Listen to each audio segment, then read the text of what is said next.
Well. Welcome back, fellow sleuths. What an episode this was. For me, it was a great example of why I think Severance is the gold standard for TV show quality. The dialogue was sharp, the visuals kept us hovering between reality and simulation, and the acting, although always top notch, Britt Lauer and John Turturro put on a clinic this week. Man, I love this show. All right, this episode, although more artsy and symbolic than the others, is packed with information from the aftermath of the Helena reveal to Carl Jung's shadow self symbolism. Let's get into it. But I need to start off with Helena first because I was wrong. And even though I wasn't surprised I was wrong, I was always leaning towards it being Heliar. With that said, after this episode, our initial thought that if it was Helena, it was rooted in her being envious of Heliar still seems to ring true. So now that we have confirmation, let's move to what it means for Helena's character, because she might have been acting the whole time, but she definitely went a little more method acting with Mark than she probably needed to.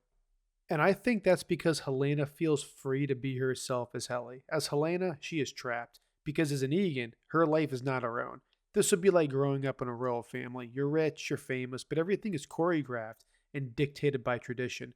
Your life is an act, and you're being groomed for a position that you may not even want.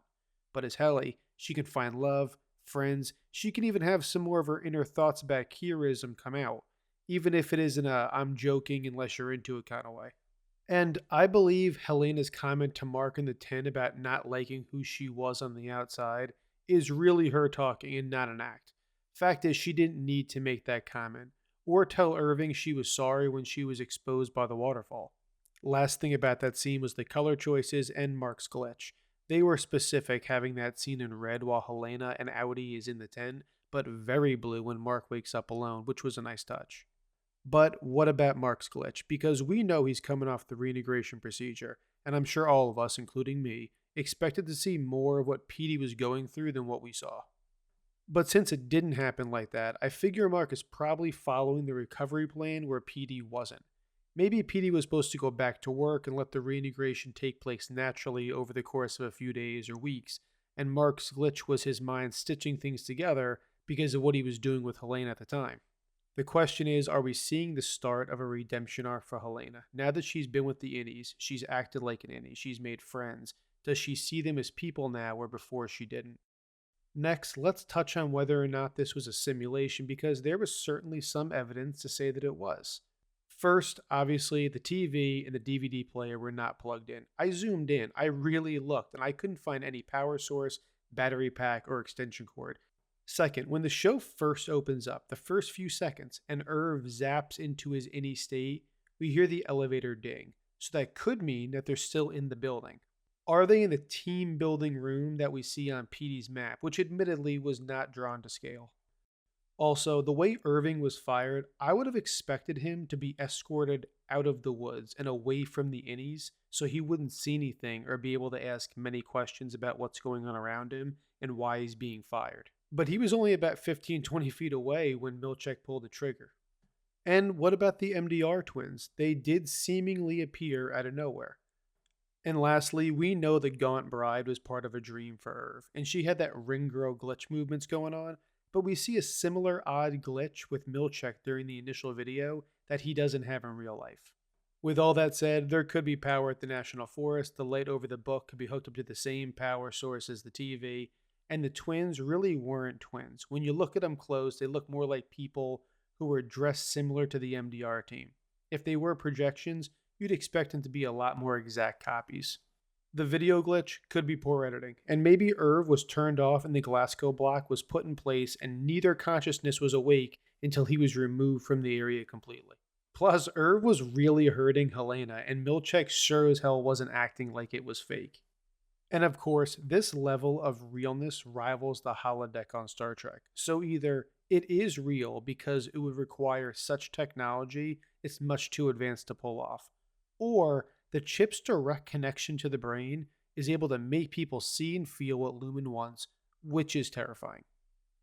Speaking of perception, let's talk about Kier and Dieter because right now I think they're the same person. And if that's true, it may give us some insight on what Lumen's trying to do. Dieter could be what Carl Jung referred to as the shadow self, described as the unconscious, repressed aspects of the personality, having traits that some may deem negative or undesirable. For example, in the first story from the fourth appendix, Dieter persuades Kier to run away into the woods and live as paupers, and then Dieter spends a little quality time with himself. Now, depending on Kier's age at the time, he could be wrestling with all the things that puberty brings, and maybe wants to run away from his life that he may be being forced into by his father. Which isn't that different from some of the struggles that Helena may be going through, trying to escape her life as Helena to be Helly, hooking up with Mark just because she wanted to and not just for procreation. Also, little side note, Kier being a boy at the time might be why he described the waterfall as the biggest in the world. To him, at the time, in his world knowledge, this thing just might have been huge. Lastly, we know from Milchek that each MDR member's twin is there to represent the Kier-Dieter dynamic. But these twins, if they are real people, are acting more like a ghost or a mirage created by the mind than a real person. Plus, the credits of the show list the twins as Shadow Mark, Shadow Helly, etc., which seems to confirm at minimum that the writers were inspired by the concept. So as of now, it seems more likely to me that Dieter was the part of Kier's shadow self that he killed in the forest that night and not a real person. So what does that mean for the overall story? Does it matter at all? Well, I think it does. Let me explain. It's clear that Kier's goal was to purge the tempers from a person, or at least keep them as an acceptable level. And he spent years teaching this philosophy like a religion, growing his followers and the company. It also seems likely that part of Lumen's purpose as a pharmaceutical company was to find better ways to help someone disassociate from their less desirable half. So, as we mentioned a few videos ago, could the chip and the procedure be the magnum opus, their holy grail of enacting Kier's vision? Maybe so, but here's the catch. Based on Kier's teachings and goals, it would be the Audi who is the shadow self, the version of you that's been polluted by the tempers your whole life. So is the goal to use the procedure to eventually flip the switch and have a world of pure-minded innies who are ready to live as Kier intended. And maybe all the shady behavior on behalf of Lumen, the export hallway, etc., is just a means to an end.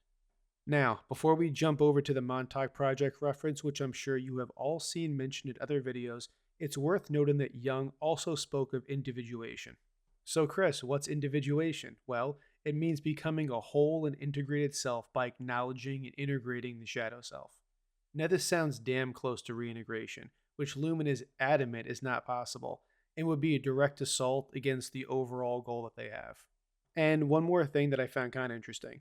He also spoke about the collective unconscious. Chris, what's the collective unconscious? It was described as a shared reservoir of the human experience. So according to Jung, the collective unconscious is not formed by your personal experience, it's inherited and passed down through generations. And when I heard this, it pulled me right back to the conversation that Helena and James Egan had on the night of the gala before she took the stage, when he talked about his revolving ceremony, which could be when he dies uploading his knowledge. And it could be a concept idea for the true identity of the board. Okay, the Montauk Project. What an awesome Easter egg, especially the spot-on Montauk monster reference during their initial hike in. In short, the Montauk Project is an alleged series of secret experiments conducted by the US government at Camp Hero, which is a former Air Force station in Montauk, New York. The rumors that surround the experiments include everything from mind control, psychological warfare, time travel, aliens. It's a wild mix of conspiracy theories. Now, there are some possible interpretations of what this clue is. One is a direct connection. It's possible that Lumen is somehow connected to the Montauk Project, either directly or through some kind of legacy from back in the day, and perhaps Lumen is continuing the experiment in some way. Or maybe the severance procedure is a result of tons of research done then, and it originated with the Montauk Project. Or, just like the rest of this episode, the Montauk reference could be symbolic, representing the show's themes of mind control, manipulation, abuse of power, kind of like the Body Snatchers reference back in episode 2. And if we were to dive a little deeper into the history of the project, we would see some methods allegedly used to achieve this personality splitting, and they were brutal and traumatic to say the least.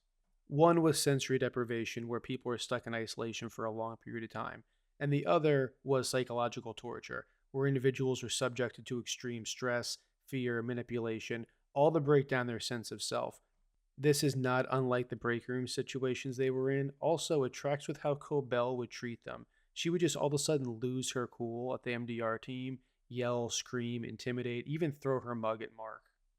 In the end, the goal of the program was mind control, psychological warfare, espionage, even super soldiers. Now, that does not mean that Luma was trying to create an evil Hydra Captain America, but it does make us take a second look back at the events of the Lexington letter, the explosion that happened, and Gemma being taken away after the accident, and the watch that she gifted Mark from the USSR. Lastly, the dreaming scene with Irv was so cool and very trippy. The numbers turning into letters EGAN, Egan, and forming the shape of an eye, maybe a subconscious message from his rebel Audi. It does lend a little credence, though, to the idea that the chip may be altering their perception and what they see in the numbers might not really be numbers at all from a non severed perspective. Anyway, that'll wrap up this breakdown. As usual, we want to hear your thoughts and theories. And if you have a topic I didn't cover, drop it in the comments so we can discuss. Honestly, I cannot wait to hear what everybody comes up with. And if you like what we're doing, let us in the algorithm know by sharing the video or subscribing, or even just giving it a like. It goes a long way to help out the channel, and we really do appreciate it.